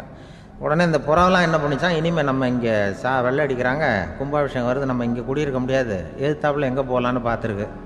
இந்த உயரம் கோபுரத்தில் இருந்த புறாவெல்லாம் எதிர்த்தாப்புல ஒரு மாதா கோயில் இருந்திருக்கு, சர்ச்சு. அங்கே சில மாடங்களில் புறாவெல்லாம் இருக்குது, சில மாடம் இருக்குது. உடனே நம்மளாம் அங்கே போயிடும் கொஞ்சம் காலத்துக்குன்னு எல்லாம் புறப்பட்டு இந்த மாதா கோயிலுக்கு போயிடுது. அங்கே போனால் அங்கே இருக்கிற புறாவோடு சேர்ந்து இதுவும் குடியிருந்துகிட்ருக்கு. கொஞ்ச நாள் என்னாச்சு, அங்கே கிறிஸ்மஸ் வந்துட்டுது. கிறிஸ்மஸ் வந்ததும் சரி இங்கேயும் வெள்ளடிக்க ஆரம்பிக்கிறாங்க. நம்ம மறுபடியும் எங்கடா போகிறதுன்னு பார்த்தா அங்கே இருக்கிற புறாவோட சேர்ந்து இதுவும் சேர்ந்து நேராக ஒரு பள்ளிவாசல் இருந்தது. எதுக்கு அங்கே இருக்கிற மாடத்தில் போய் அங்கே குடியேறிட்டுது எல்லாம். அங்கே போனால் அங்கே ரமலான் மாதம் வந்து ரம்ஜானுக்காக அதையும் புதுப்பிக்க ஆரம்பித்தாங்க. இது என்ன பண்ணுறதுன்னு சொல்லி இந்த 3 செட்டு புறாவும் சேர்ந்து என்ன பண்ணிச்சு, எங்கே போகலான்னு பார்த்தா மறுபடியும் அதுக்குள்ளே இந்த சிவன் கோயிலில் கும்பாபிஷேகம் முடிஞ்சிருக்கு. அங்கே போடுவோம் எல்லாருன்னு சொல்லி எல்லா புறாவும் அந்த சிவன் கோயிலுக்கு வந்துட்டுது. அங்கே போய் மாடத்தில் அதை குடியிருந்துட்டுது. அப்போ திடீர்னு ஒரு நாள் பார்த்தா ஒரே கலவரம் பூமியில் எல்லாம் ஒருத்தன் அருவாளை தூக்கிட்டு நிற்கிறான், குச்சி எடுத்து ஒருத்தனை சுட்டுக்கிறான். ஒரே கலவரம், சத்தம், ஒரே மத கலவரம் வந்துட்டுது ஊரில். அப்போ புறாவெல்லாம் மாடத்தில் இருந்துக்கிட்டு ஒரு குஞ்சு புறா அவங்க அம்மாட்ட கேட்டுதான், இது என்ன இந்த மனுஷனுக்கு என்னாச்சு, அவன் கத்தியை தூக்கிட்டு நிற்கிறானே அப்படின்னு கேட்டுதான். ஒரு குஞ்சு புறா அவங்க அம்மாட்ட கேட்டுதான், அம்மா புறா. இப்போ அந்த புறா சொல்லிச்சான், மனுஷனுக்கு இப்போ மதம் பிடிச்சிருக்கு, அதான் கத்தியை தூக்கிட்டு நிற்கிறான் அப்படின்ட்டுருக்கு. இப்போ நமக்கெல்லாம் பிடிக்கலையே அப்படின்னு தான். அப்போ அந்த புறா சொல்லிச்சான், அந்த பாருமா, நாம் வந்து இந்த சிவன் கோயிலில் இருந்தாலும் நமக்கு புறான்னு தான் பேர், இந்த மாதா கோயிலுக்கு போனாலும் நமக்கு புறான்னு தான் பேர், பள்ளிவாசலுக்கு போனாலும் நமக்கு புறான்னு தான் பேர். அந்த மனுஷன் அப்படி இல்லை. அவன் இங்கே இருக்கிற வரைக்கும் இந்துன்னு சொல்லுவான், அங்கே மாதா கோயில் இருந்தான்னா கிறிஸ்தவன்னு சொல்லுவான், பள்ளிவாசலில் இருந்தான்னா முஸ்லீம்னு சொல்லுவான். அப்போ குஞ்சு புறா அது என்ன இப்படி பண்ணுறாங்க மனுஷங்க, இப்போ அவங்கள விட நம்ம வசதி போல் இருக்க, நம்ம தேவலாம் போல் இருக்க அப்படின்னு தான் அந்த குஞ்சு புறா. அப்போ அந்த தாய் புறா சொல்லிச்சான், உண்மைதான், அதனால தான் நம்ம மேலான இடத்துல இருக்கிறோம், அவன் கீழே நிற்கிறான் இன்னமும் அப்படின்னு சொல்லிச்சான். இதுதான் அந்த குடும்பம்ங்கிறது, சமுதாயம்ங்கிறது ஒரு பெரிய குடும்பம். அது இந்த புறாகிட்டேருந்து மனுஷன் கற்றுக்க வேண்டியிருக்கு. அப்படி இருக்குது இன்றைக்கி மனுஷனுடைய நிலைமை. அதை வந்து புரிஞ்சுக்கணும். அப்படி தான் ஒவ்வொரு இதுலேயும் நாம் வந்து நடந்து கொள்ள வேண்டியிருக்குது. மிருகங்கள்டேருந்து கற்றுக்கிற வாய்ப்பெல்லாம் இருக்குது. அப்படி சொல்லுவாங்க. அந்த இதில் வந்து நாம் குடும்பத்தில் வந்து என்னென்னா, இப்போ இந்த பிள்ளைகளை பற்றி சொல்லுவாங்க. இப்போ ராமர் லட்சுமணர் கதை சொல்லுவாங்க. அதாவது ராமரும் பரதனும் பந்து விளையாடிக்கிட்டு இருந்தாங்களாம் சின்ன வயசில் பந்து விளையாடிக்கிட்டு இருந்தாங்களாம். உடனே ராமர் வந்தாராம், வந்து கோசலை அவங்க அம்மா கோசலை மடியில் சோர்ந்து போய் உட்காந்தாராம். சந்தோஷமாக வந்து உட்காந்துருக்கார். அப்போ அந்த கோசலை அம்மா கேட்டாங்களாம், ஏன்ப்பா அப்படி இவ்வளவு சந்தோஷமாக இருக்கே, என்ன காரணம் அப்படின்னு கேட்டிருக்காரு. அப்படின்னு அந்த அம்மா கேட்டிருக்கு. ராமன் சொன்னான்னா, இது என் தம்பியோட நான் பந்து விளையாண்டுக்கிட்டு இருந்தேன், பரதன் அவன் ஜெயிச்சுட்டான், நான் தோத்துட்டேன், என்னை அவன் ஜெயிச்சுட்டான், அவனுடைய வெற்றி எனக்கு சந்தோஷமாக இருக்குது, தம்பியோட வெற்றி, அதனால் நான் சந்தோஷமாக இருக்கேன்னு சொல்லியிருக்கு. அந்த அம்மாவுக்கு ரொம்ப சந்தோஷம், தம்பி ஜெயிக்கிறாங்கிறத பற்றி அண்ணன் சந்தோஷப்படுறானே அப்படின்னு. கொஞ்ச நேரத்தில் பரதன் வந்திருக்கான். அவன் சோர்ந்து போய் கலங்கி போய் அதே அம்மா மடியில் உட்காந்துருக்கான். நீ ஏப்பா நீ தான் ஜெயிச்சுட்டியாமே, நீ என்னத்துக்கு வருத்தப்பட்டுக்கிட்டு வர அப்படின்னு கேட்டிருக்க அந்த அம்மா. அப்போ பரதன் சொன்னானா, நான் ஜெயிக்கணுங்கிறதுக்காக அண்ணன் விட்டு கொடுத்தாரு, தோத்துட்டாரு, அதனால் எனக்கு வருத்தமாக இருக்குது. உண்மையில் அவர் தான் ஜெயிச்சிருக்க வேண்டியது, எனக்காக விட்டு கொடுத்தாரு, அதனால் நான் வருத்தப்படுறேன்னா. அப்போ அந்த அம்மா சொல்லித்தான், இப்படி தான் தம்பியினுடைய வெற்றி அண்ணனை சந்தோஷப்படுத்துது, அண்ணனுடைய தோல்வி தம்பியை வருத்தப்பட வைக்குது, இப்படி தான் இருக்கணும் அண்ணன் தம்பின்னா, அப்படி தான் குடும்பத்தில் இருக்கணும்னு சொல்லி அந்த அம்மா சொன்னதாக சொல்லுவாங்க ராமாயண கதை. அதே போல் இப்போ இதில் வரும், நபிகள் நாயகத்தினுடைய பேரர்கள், பாத்திமாவனுடைய பிள்ளைகள் 2 பேர், ஹசன் ஹுசைன் 2 பேர் நபிகள் நாயகத்தினுடைய பேரன்மார்கள். அன்னை பாத்திமாவனுடைய குழந்தைகள். ஹசனும் ஹுசைனும் பேசிக்கிறதே இல்லையா கொஞ்ச நாள். இந்த அம்மாவுக்கு அதை பார்க்குறாங்க, ஏதோ அண்ணன் தம்பிக்குள்ளே ஏதோ தகராறு போல் இருக்கு, ஏன் பேசிக்க மாட்டேங்கிறாங்க அப்படின்னு சொல்லி அந்த பிள்ளைகளை கூப்பிட்டு வச்சு அந்த அம்மா புத்தி சொல்லிச்சான். இதை பாருப்பா, நீ அண்ணன் தம்பிக்குள்ளே இது மாதிரி இருக்கக்கூடாது. உங்கள் பாட்டனார் ஒரு புத்திமதி சொல்லியிருக்காரு, உனக்கு தெரியுமா? ஒரு முஸ்லீம் இன்னொரு முஸ்லீமோடு 3 நாட்களுக்கு மேல் பேசாமல் இருந்தால் அது அவனை கொலை செய்வதற்கு ஒப்பாகும் அப்படின்னு நபிகள் நாயகம் சொல்லியிருக்கார், தெரியுமா உனக்குன்னு அந்த அம்மா சொல்லிச்சான். அப்போ அந்த தம்பிக்காரர் சொன்னாராம், ஹுசைன் சொல்லியிருக்கார், அதுவும் எனக்கு தெரியும். அதே தாத்தா பாட்டனார் என்ன சொல்லியிருக்காருன்னா, அந்த 2 பேரில் யார் முதல்ல சலாம் சொல்கிறாங்களோ, யார் முதல்ல முன்னாடி பேசுகிறாங்களோ அவங்களுக்கு சொர்க்கம் கிடைக்கும், இறைவனுடைய ஆசி கிடைக்கும்னு சொல்லியிருக்கிறார். அந்த ஆசி அண்ணனுக்கு கிடைக்கட்டுமேங்கிறதுக்காக நான் பேசாமல் இருக்கிறேன் அப்படின்னா. அந்த ராமனும் பரதனும் எப்படி இருந்தாங்களோ அப்படி தான் ஹசனும் ஹுசைனும் இருந்திருக்கிறார்கள். அந்த பாசம்தான் குடும்பத்தில் வேணும். குடும்பத்தில் அண்ணன் தம்பி எப்படி நடந்துக்கணும், அம்மா பிள்ளை எப்படி நடக்கணும் அப்படிங்கிறது தான். ஏன்னா அம்மாவுக்கு எப்போதுமே பிள்ளைங்கள் அம்மா பக்கம்தான் இருக்கும். அம்மா பிள்ளைங்க தான் அதிகம். இதில் ஒரு பெரிய நீதிபதி இருந்தார் சென்னையில், உண்மையாக நடந்தது. சென்னையில் ரொம்ப காலத்துக்கு முன்னாடி, காந்தி இருந்த காலத்தில் சென்னையில் ஒரு நீதிபதி, அவர் ஒரு நாள் கோர்ட்லாம் விட்டு ரொம்ப கஷ்டப்பட்டு ராத்திரி சும்மா போய் உடனே வீட்டுக்கு வரல, கோர்ட்டினுடைய நடவடிக்கை முடிஞ்சு வீட்டுக்கு வராமல் போய் எங்கெங்கேயோ போய் சுற்றிவிட்டு அந்த நண்பர்களோடு அப்படி உல்லாசமாக அப்படி கொண்டாடிவிட்டு நடுராத்திரிக்கு வந்திருக்கிறாரு வீட்டுக்கு 1 மணிக்கு. அப்போ அந்த வயசான அம்மா வாசல்லையே காத்துக்கிட்டு இருக்கு. உள்ளே போச்சு நீதிபதி, இன்னும் சேரலேன்னு வாசல்லே நின்றுட்டு இருந்துதான். அப்போ அது வந்த உடனே பலார்னு அரைஞ்சி விட்டாங்களாம் அந்த அம்மா. ஏன்டா அவ்வளோ தூரம் எங்கே போனேன், என்ன தான் நீதிபதியாக இருந்தாலும் அவங்களுக்கு புள்ள தானே, பலார்னு அரைஞ்சி விட்டாங்க. உடனே அவர் கலங்கி போய் அழுதாராம்.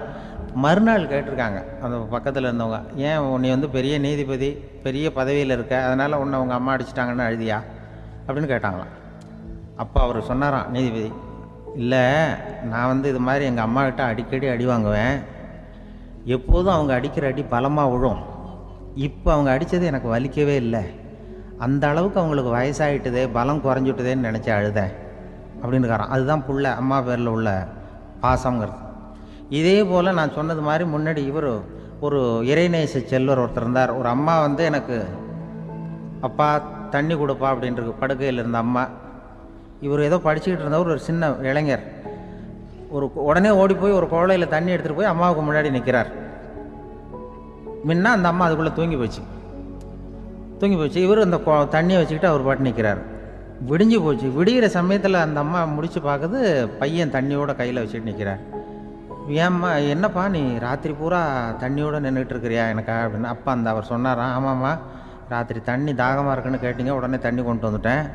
ஓடி வந்து பார்க்கும்பொழுது நீங்கள் தூங்கிக்கிட்டு இருந்தீங்க, தூங்கிட்டு இருக்கும்பொழுது உங்களை எழுப்ப வேண்டாம், தூக்கத்தை கெடுக்க வேண்டாம்னு நான் நினச்சேன், அதனால் எழுப்பலை. தூக்கம் முழிக்கிற சமயத்தில் உடனே தாகமாக இருக்கும், தண்ணி குடிக்கணும்னு ஆசைப்படுவீங்க, அதனால் தண்ணியை பக்கத்துலேயே வச்சுக்கிட்டு நிற்கிறேன் அப்படின்னு அந்த இளைஞர் சொன்னாராம். அப்படியே கட்டி பிடிச்சிட்டு நீ பிற்காலத்தில் பெரிய அறிஞராக வருவேன்னு சொல்லி அந்த அம்மா வரணும்னு சொல்லி இறைவனை வேண்டாங்களாம். அவர் தான் இஸ்லாமிய மார்க்கத்தில், தீன் மார்க்கத்தில் பெரிய ஆளானது. அதாவது ஷர்புதீன் யாஹ்யான்னு ஒருத்தர், ஒரு பெரிய இஸ்லாமிய பேரறிஞராக வந்தார். இப்படி அம்மா பேரில் பாசமாக உள்ளவங்களாம் இருந்தாங்க நிறைய. அப்படி அந்த குடும்பத்தில் அந்த பாசம் நேசம் எவ்வளவு இருக்கோ அவ்வளவுக்கு அவர்கள் உயர்வார்கள்ங்கிறது தான் நம்முடைய பெரிய இதெல்லாம் பெரியவங்கள்லாம் சொல்லியிருக்கிறது அதுதான். அதனால தான் அந்த கணவனுடைய பங்கு என்ன, மனைவியினுடைய பங்கு என்ன, பிள்ளைகளுடைய பங்கு என்னங்கிறத பற்றி ரொம்ப விவரமாக சொல்கிறதுக்காக தான் அதை பற்றி நாம் சிந்திக்க வேண்டிய நேரம் இதுங்கிறதுனால தான். இருக்கிற எல்லாருக்கும் வணக்கம்.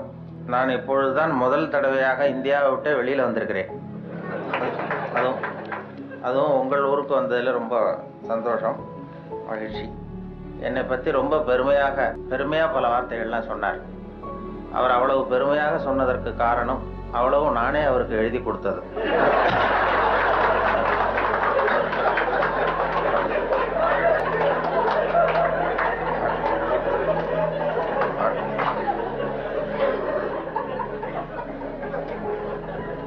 இவ்வளவு விவரமாக அவர் சொல்லுவார் என்று தெரிந்தால் இன்னும் கூட எழுதி கொடுத்திருப்பேன். அதனால அவருக்கு முதல்ல நன்றி சொல்ல வேண்டும். எனக்கு யாரும் பொன்னாடையெல்லாம் போத்துகிற பழக்கம் எனக்கு அதிகமாக அனுபவம் இல்லை. யாரும் போத்துறதில்லை. நானாக போய் பேசிட்டு வருவேன். இப்படிப்பட்ட பொன்னாடைகள் இங்கே ரொம்ப அபூர்வமாக போத்துனது, அதுவும் இந்த இடத்துக்கு ரொம்ப அவசியம். அது குளிர் அதிகமாக இருக்கிறது. நான் காசு கொடுத்து பொன்னாடை போத்திக்கிறது உண்டு சில இடங்களில். இதெல்லாம் கௌரவத்துக்காக போற்றப்படுகிற பொன்னாடை. காசு கொடுத்து பொன்னாடை போத்திக்கிறது உண்டு. நாங்கள் இந்தியாவில் மாதம் ஒரு முறை இப்படி போத்திக்குவேன். அது யாருன்னா எனக்கு இந்த முடி வெட்டுகிற நண்பர்கிட்ட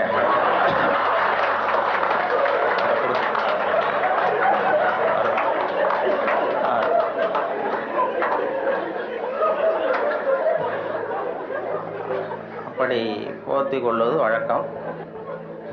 அப்படிங்கிறத அவர் புரிந்து கொண்டிருப்பார்னு நினைக்கிறேன். அதுக்கு பிறகு சரி நம்ம இனிமேல் உடம்பு பூரா கடிக்கிறதுக்கு முன்னாடி வந்துடுவோம் இங்கே அப்படின்னு சொல்லி இங்கே வந்துட்டார். இங்கே தான் அவர் கடிபடாமல் இருக்கிறார். அவருடைய சிந்தனை வித்தியாசமாக நான் பார்த்து அவருடைய புத்தகத்தை எப்பொழுதுமே இது மாதிரி புத்தகம் வெளியிடுன்னா அவங்க வெளியிடுற புத்தகத்தை பரீட்சைக்கு படிக்கிறது மாதிரி படிக்கிறது. அப்போ தான் அதை பற்றி விவரமாக தெரியும்னு சொல்லி படித்து வச்சுக்குவேன். அவர் புத்தகம் அது மாதிரி ஆரம்பத்தில் சொன்னது மாதிரி செய்திகளை கவிதையாக்கி இருக்கிறார்னு சொன்னாங்களே, அது செய்திகளை கூட கவிதையாக்கலை. செய்திகள் ஏற்படுத்தின உணர்வுகளை அவர் கவிதையாக்கியிருக்கிறார். செய்தி அப்படியே கவிதையாக்கிப்பில்ல. இப்போ அது மாதிரி இப்போது ஒரு இதில் எங்கேயோ ஒரு இடத்துல பவுன் கிடைக்கிது, பூமியில் காங்கோவிலேயே எங்கேயோ பொண்ணு கிடைக்கிதுன்னு மனிதர்கள் சல்லடை போட்டு அலசுகிறார்கள்னு ஒரு செய்தி. யாரோ மண்ணில் பொண்ணு கிடைக்குது, தங்கம் இருக்குன்னதும் மனிதர்கள்லாம் போய் கும்பலாக சல்லடை போட்டு சலிச்சுக்கிட்டு இருந்தாங்களாம். இது செய்தி. இதை இவர் பார்க்கும் பொழுது நானும் சலிச்சு பார்க்குறேன், ஒரு மனுஷன் கூட கிடைக்கலையே அப்படிங்கிறார். அதான் அது அப்படியே செய்தி ஆக்கலை. இவர் அதை தன்னுடைய உணர்வு, அதாவது தமிழில் கவிதை எழுதுறதுக்கு கொடுத்து வைக்கணும் ரொம்ப.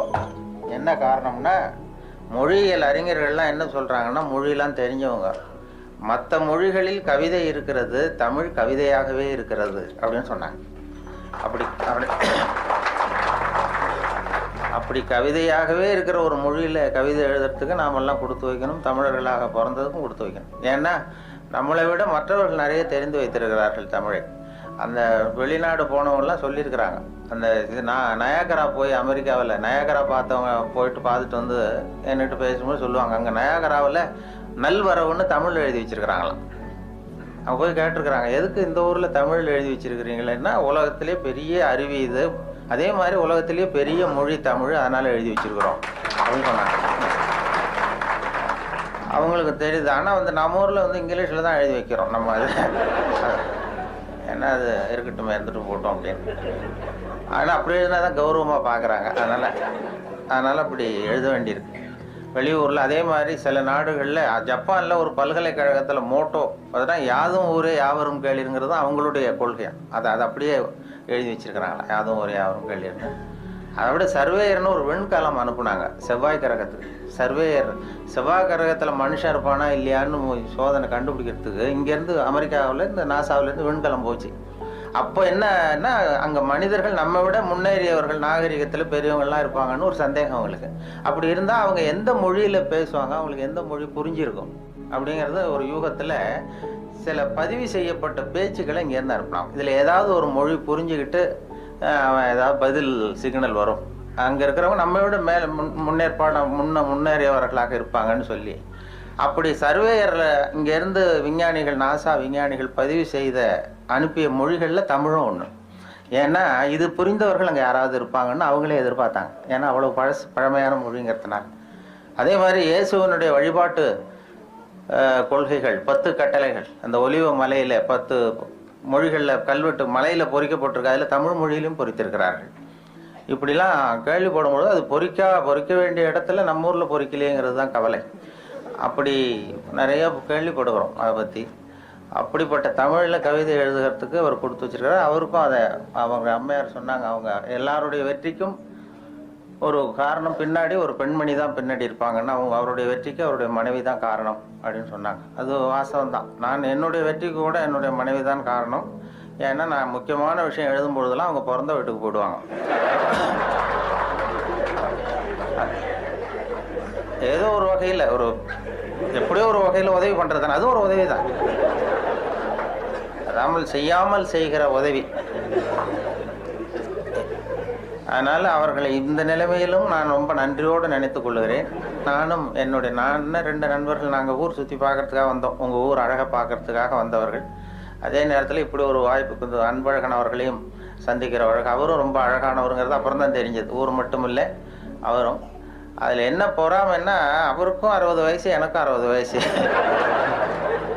என்னன்னா யாரும் அதனால் நான் வரும்பொழுது அவர் பக்கத்தில் உட்காந்துடக்கூடாதுன்னு நினச்சிக்கிட்டே வந்தேன்.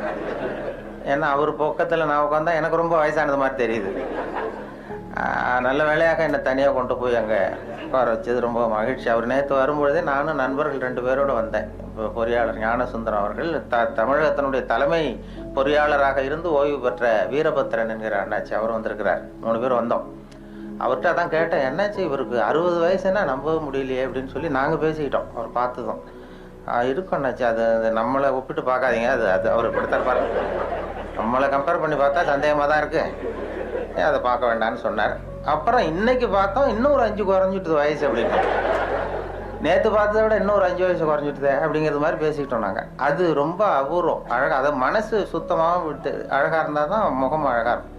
அது உள்ளத்தில் இருக்கிறது தான் மனசில் வரும். அந்த தெளிவான சிந்தனை, அந்த சிரிப்பு அவர் பார்த்தார். ஏன்னா வயசு குறையறதுக்கு எனக்கு சந்தேகம், எப்படி இவர் குறைஞ்சிது நேற்றை விடனா. வயசு குறையறதுக்கு இது வரைக்கும் யாரும் மாத்திரை கண்டுபிடிக்கல, மாத்திரை கத்திர சாப்பிடுவாரோ அப்படின்னாரு. இன்றைக்கு முக்கியமான தகவல் நான் தாமதமாக வந்தது தான்.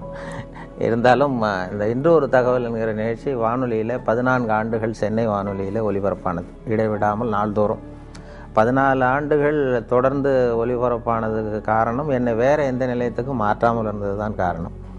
அது தினம் காலையில் ஒரு 5 நிமிஷங்களுக்கு சொன்னோம்.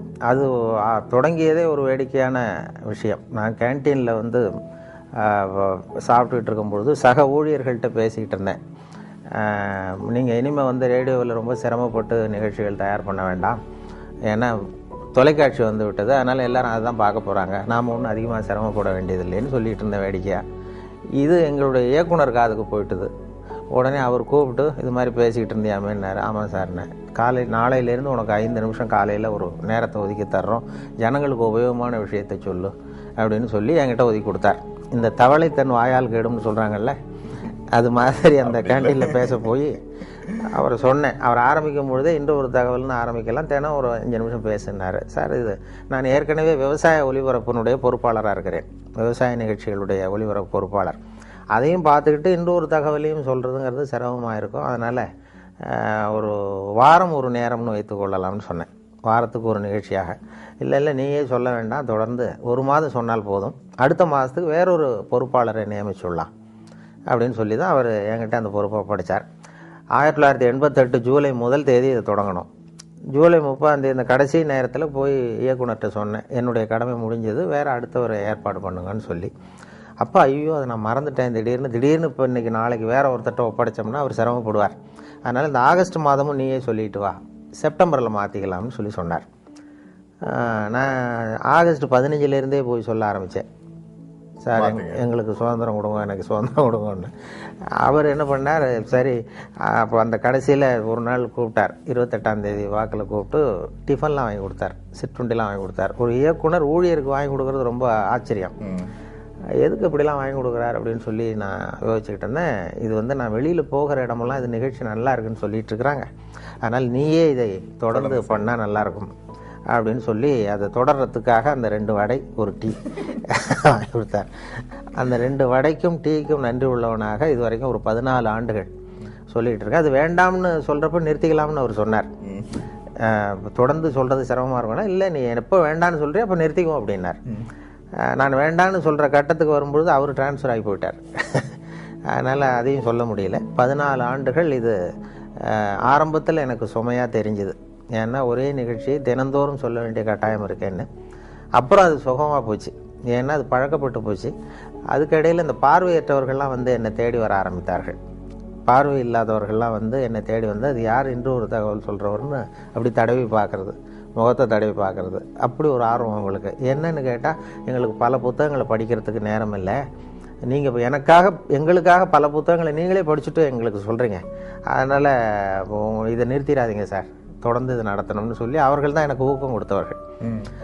அதனால் ஒரு ஊக்கமும் வந்துட்டது, இதை விடக்கூடாதுன்னு சொல்லி தொடர்ந்து அதை உற்சாகத்தோடு செய்ய ஆரம்பிச்சிட்டேன். இப்போ எனக்கு பிடிச்ச தகவல், ஒரு இது மாதிரி ஒரு பேட்டியில் தான் என்னை கேட்டார்கள். ஒரு அங்கே இப்போ சென்னையில் வந்து இந்த இப்போ நையாண்டி தர்பார், அரிகிரி அசம்பிளின்னு அந்த வேடிக்கையான நிகழ்ச்சிகள் இருக்கு இல்லையா, அப்போது அந்த அரிகிரி அசம்பிளி நீங்கள் நேயர்கள் இந்த 2 பேர் வந்து நம்மளை எப்படி கிண்டல் பண்ணிக்கிட்டே இருப்பாங்க, ஏதாவது பதில் சொல்லிகிட்டே இருக்கணும். அப்போ அவர்கள் கேட்டாங்க, எங்களுக்காக ஒரு தகவல் சொல்லுங்களேன் அப்படின்னு அந்த 2 பேரும் என்ன கேட்டாங்க. அப்போ சொன்னேன், அந்த தகவல் வேணா இப்போ சொல்கிறேன். அது என்னென்னா, ஒரு ஊரில் திடீர்னு ஒருத்தருக்கு 2 பேருக்கு ஏதோ தலைவலி. அவர் மருத்துவமனைக்கு வந்திருக்கிறாங்க 2 பேரும். டாக்டர் எங்களுக்கு வந்து தலை வலிக்குது, என்னென்னு பாருங்கள் அப்படின்னு சொல்லி கேட்டாங்க. டாக்டர் சோதனை பண்ணி பார்த்ததும் மூளையில் கோளாறு இருக்குது, அதனால் அதை பிரித்து எடுத்து சரியாக மறுபடியும் சரி பண்ணி பொருத்தணும், அதனால் உங்கள் 2 பேரும் இங்கே அட்மிட் பண்ணுறேன்னு சொல்லி அங்கேயே படுக்க வச்சு அந்த 2 பேருடைய தலையை திறந்து மூளையை தனியாக எடுத்துட்டார். எடுத்து கொண்டு போயிட்டார், லேபரேட்டரி கொண்டு போனார், பரிசோதனை சாலை கொண்டு போய் அதில் சிகிச்சையெல்லாம் பண்ணி மறுபடியும் கொண்டு வந்து இதில் பொருத்திடுறேன்னு எடுத்துகிட்டு போயிட்டார். எல்லாம் சரி பண்ணி கொண்டு வந்து பார்த்தா அந்த 2 பேருமே காணும். இந்த வெறும் தலையோடு இருந்தாங்கல்ல, எங்கேயும் ஆளே காணும். ஐயோ அந்த 2 பேரும் என்ன ஆச்சுன்னு சொல்லி அந்த 2 மூளையும் சரி செய்த மூளையை இது ஃப்ரிட்ஜில் வச்சுட்டார், குளிர்சாதன பெட்டியில் வச்சு அவங்க எப்போவாவது கண்டுபிடிச்சி அவங்களுக்கு பொருத்தி விடணும்னு சொல்லி வச்சுட்டார். அவங்கள தேடிக்கிட்டு இருக்கிறார், ஆளை காணுமே, நம்ம ஆஸ்பத்திரி வந்து 2 பேர் இந்த வெறுந்தலையோடு ஓட்டானேன்னு சொல்லி. ரொம்ப நாள் கழித்து ஒரு 6-7 மாதம் கழித்து அவங்கள ஒரு கடத்தரில் 2 பேர் பிடிச்சிட்டாரு. இவரே டாக்டரே போய் பிடிச்சிட்டாரு.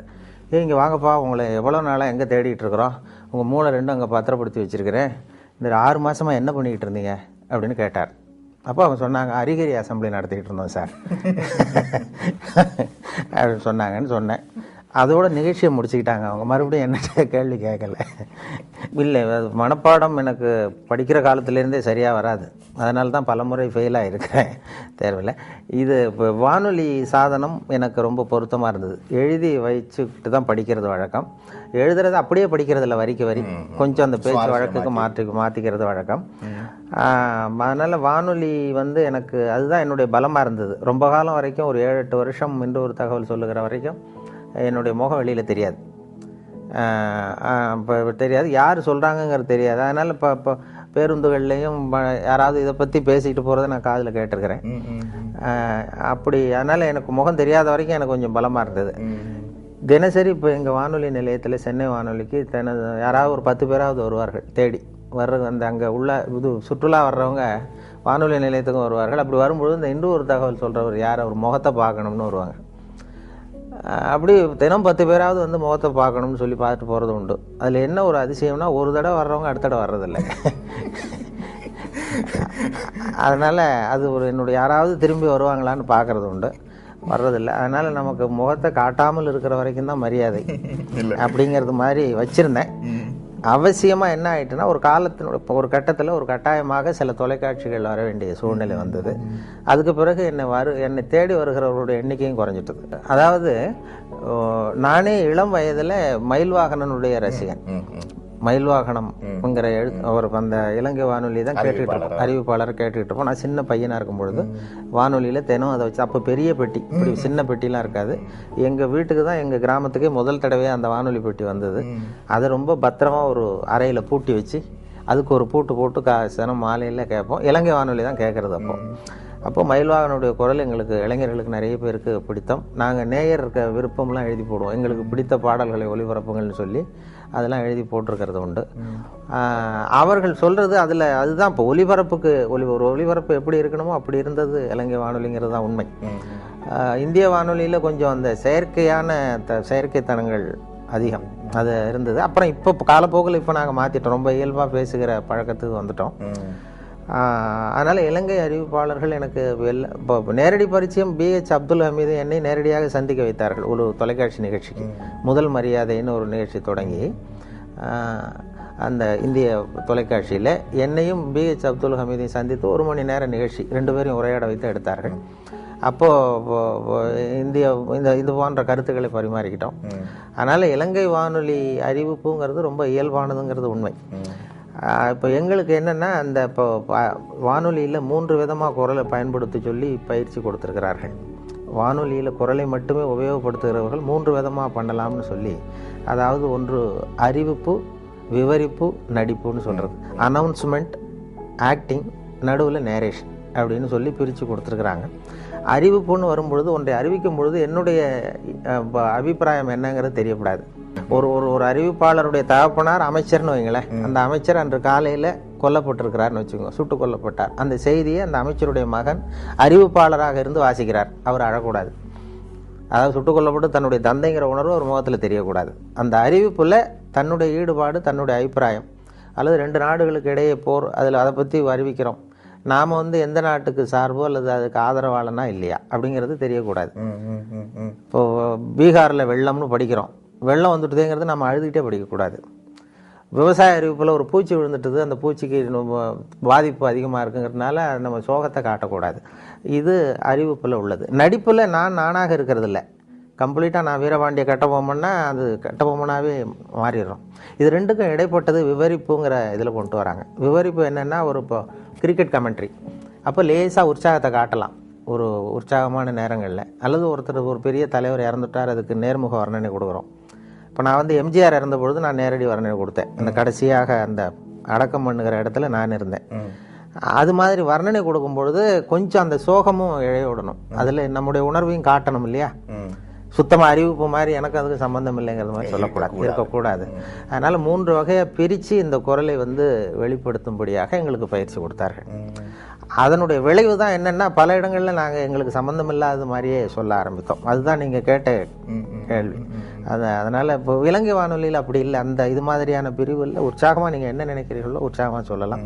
அதுதான் கேட்பதற்கும் சுவாரஸ்யமாக இருக்கும்.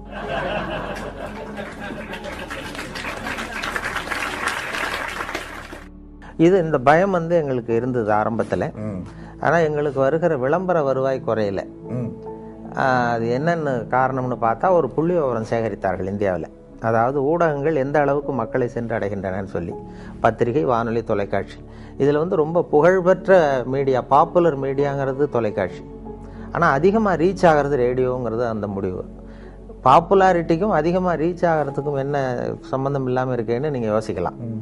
ஒரு விளம்பரத்தை தொலைக்காட்சியில் கொடுக்கும்பொழுது அந்த தொலைக்காட்சியை பார்க்கிறவர்களுக்கு அது போய் சேர்ந்துருது அந்த விளம்பரம். அதே விளம்பரத்தை ரேடியோவில் கொடுக்கும்பொழுது ரேடியோவை கேட்காதவர்களுக்கும் போய் சேருது. எப்படின்னா, ஒரு தேநீர் கடையில் தேநீர் அருந்துறதுக்காக ஒரு 10 பேர் நின்றுட்டு இருப்பாங்க. அவங்களுடைய நோக்கம் ரேடியோ கேட்கணுங்கிறது இல்லை, டீ சாப்பிடணுங்கிறது தான் நோக்கம். அவங்கள அறியாமலே ஒரு விளம்பரம் 10 பேர் காதில் விழுந்துருது. அல்லது அந்த வழியாக சைக்கிளில் போயிட்டுருக்கிற ஒருத்தர் ஏதோ ஒரு கடையில் பாடுகிற அந்த இதில் இருக்கிற விளம்பரம் போய் சேர்ந்துருது. அதனால் அதிகமாக 87% வானொலி விளம்பரங்கள் சென்றடைகின்றனங்கிறது ஒரு புள்ளி வரும்.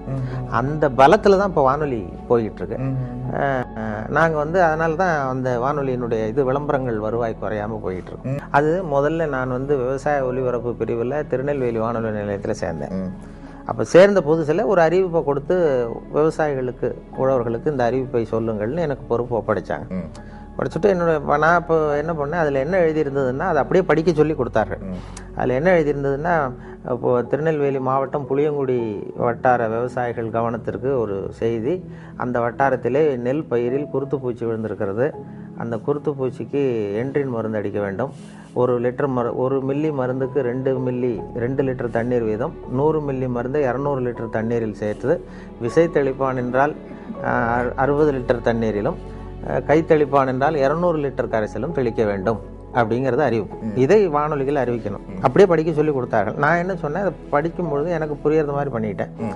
புளியங்குடி வட்டார விவசாயிகளே, உங்கள் வயலில் பூச்சி விழுந்திருக்கிறதாக சொல்கிறாங்க. பூச்சிக்கு மருந்து அடிக்கணும், அது ரொம்ப அவசியம். அது எப்படி மருந்து அடிக்கணும்னா, என்ட்ரின் மருந்து அடிக்கணும். ஒரு வாளி தண்ணி எடுத்து வச்சுங்க. அந்த என்ட்ரின் மருந்து பாட்டில் மூடி இருக்க, அந்த மூடியால் 2 மூடி மருந்தை அந்த வாளியில் ஊற்றுங்க. ஒரு குச்சியால் கலக்கி வயலில் அடிங்க, சரியாக போடும் அப்படின்னு சொன்னேன். அதாவது மில்லி கணக்கை விட்டுட்டு, ஒரு வாளிங்கிறது 18 லிட்டர் 20 லிட்டர் தண்ணீர், ஒரு மூடிங்கிறது 4 மில்லி மருந்து. அதனால் ஒரு வாளி தண்ணிக்கு 4 மூடி மருந்து அல்லது 2 மூடி மருந்துன்னு நான் கணக்கு சொல்லி போட்டேன். அப்போ அங்கே இயக்குநர்களாக இருந்தவங்க, என்னுடைய அதிகாரிகள், இது இப்படிலாம் வானொலியில் பேசுவது தவிர, இப்படி மொழியை கொச்சைப்படுத்தக்கூடாது, ரொம்ப அது துல்லியமாக சொல்லணும், சயின்டிஃபிக்காக சொல்லணும் அப்படிங்கிறது மாதிரி அவர்கள் என்னை கொஞ்சம் இது பண்ணாங்க. சரி சார், நான் திருத்திக் கொள்கிறேன்னு சொல்லியிருந்தேன். அதுக்கு பிறகு அந்த புளியங்குடி வட்டாரத்திலேருந்து விவசாயிகள்லாம் வந்தாங்க வானொலி நிலையத்துக்கு. வந்து அவங்க இப்போ அதிகாரிகள்கிட்ட பேசும்பொழுது, சார் ரொம்ப காலமாக இந்த விவசாய அறிவிப்புலாம் கேட்டுக்கிட்டு இருக்கிறோம், ஆனால் இப்போ தான் நீங்கள் என்ன சொல்கிறீங்கன்னு எங்களுக்கு புரியுது விளங்குதுன்னு. அப்போ அவங்களே அதிகாரிகளே பார்த்து என்கிட்ட, நீ இனிமேல் இந்த விவசாய நிகழ்ச்சியில் மட்டும் வேணா அப்படி பேசு, மற்ற இதில் வேண்டாம் அப்படின்னு சொல்லியிருந்தேன். அதுக்கு மட்டும் அனுமதி கொடுத்தார்கள். அப்படி ஆரம்பிச்சது தான் அது. அப்புறம் அந்த பேச்சு வழக்குங்கிறதுக்கு ஒரு அங்கீகாரம் கிடைச்சிட்டது. அதாவது பாரதியாரே பேசுவது போலவே எழுதுவது சிறப்புன்னு சொல்லி ஒரு இடத்துல சொல்லியிருக்கிறார். ரேடியோ லாங்குவேஜ், வானொலி மொழிக்கே ஒரு இலக்கணம் உண்டுன்னு சொல்வார்கள். ஒரே வரி இலக்கணம். என்னன்னா, நாம சொல்றது கேட்கறவங்களுக்கு புரியணும், அதுதான் அதனுடைய இலக்கணமே. அவர்கள் பாஷையில அவர்களுக்கு புரிகிற மாதிரி பேசுறது தான் வழக்கம். அதுல அதுதான் வானொலிக்கு அவசியம். வானொலிக்கு நான் எழுத்தாளராக போனேன். விவசாய ஒலிபரப்பு பிரிவுக்கு ஸ்கிரிப்ட் எழுதி கொடுக்கறது, படிகள் எழுதி கொடுக்குற வேலைகள், அதாவது நிகழ்ச்சி அமைப்புகள். ஆனால் அங்கே எனக்கு ஒப்படைக்கப்பட்ட வேலை நிகழ்ச்சி தயாரிப்பு வேலைகளையும் கொடுத்தாங்க. அதுக்கு பிறகு எடிட்டர் அப்படின்னு சொல்லி ஆசிரியருங்கிற பொறுப்பில் சென்னை வானொலிக்கு மாற்றலாகி வந்தேன். அங்கே நாடக தயாரிப்பு பிரிவு, தமிழ் இலக்கிய பிரிவு, அப்புறம் விவசாய பிரிவு, அறிவியல் பிரிவு, இப்படி பல்வேறு பிரிவுகளில் வேலை பார்த்துக்கிட்டு இருந்தேன். அதுக்கு பிறகு ஒரு பதவி உயர்வு, நான் உதவி இயக்குனராக போய் உதவி இயக்குனராக ஒரு சில ஆண்டுகள் இருந்துட்டு அதுக்கு பிறகு ஓய்வு பெற்றேன். வேலையை பொறுத்த வரைக்கும் சென்னையில் திருப்தி, வாழறதை பொறுத்த வரைக்கும் திருநெல்வேலி திருப்தி. ஏன்னா அங்கே ஜன நெருக்கடி இல்லாத இடம். அதனால ஆஃபீஸை விட்டு வெளியில் வந்துட்டா திருப்தியாக இருக்கும். இங்கே ஆஃபீஸுக்கு உள்ள போயிட்டா திருப்தியாக இருக்கும், வெளியில் வந்தால் கஷ்டமாக இருக்கும், பஸ் பிடிக்கணும் அப்படிங்கிற கஷ்டம். அது அந்த நிலையங்களில் இப்போ நிகழ்ச்சி பொறுப்பாளர்கள் எந்த வேலையும் யாரிடமும் ஒப்படைக்கலாம். அது இப்போ நான் அது இருக்கும். அடுத்த ஒரு பிரிவில் ஆள் இல்லை, அன்றைக்கு அவர் வரலைன்னா அந்த பொறுப்பை நாம் ஏற்றுக்கொள்ள வேண்டிய கடமை இருக்கும். அதுபோல் எனக்கு எல்லா துறைகள்லேயும் ஒரு வேலைகள் பொறுப்புகள் கொடுத்தாங்க. வெளியில் போய் பதிவு பண்ணுறது, பேட்டி எடுக்கிறது, நேர்காணல் பண்ணுறது. முதல் நேர்காணலே நான் விவசாய பிரிவில் இருந்தாலும் என்னை நேர்காணல் பண்ண சொன்னது இந்த நடிகர் தங்கவேலு, K.A. தங்கவேலு, நகைச்சுவை நடிகர், திருநெல்வேலிக்கு வந்திருந்தார் ஒரு நாடகம் நடத்துவதற்காக. அப்போ அவரை பேட்டி காண்றதுக்கு அந்த அந்த அந்த பிரிவில் இருக்கிற நண்பர் வரல. அதனால நான் விவசாய பிரிவில் இருந்தேன். என்கிட்ட ஒரு மைக்கு, அந்த ஒலிப்பதிவு கருவி கொடுத்து, நீ போய் அவரை பேட்டி எடுத்துட்டு வான்னு சொல்லி கொடுத்தாங்க. அதுதான் முதல் தடவை நான் அவர்கிட்ட போகிறேன்.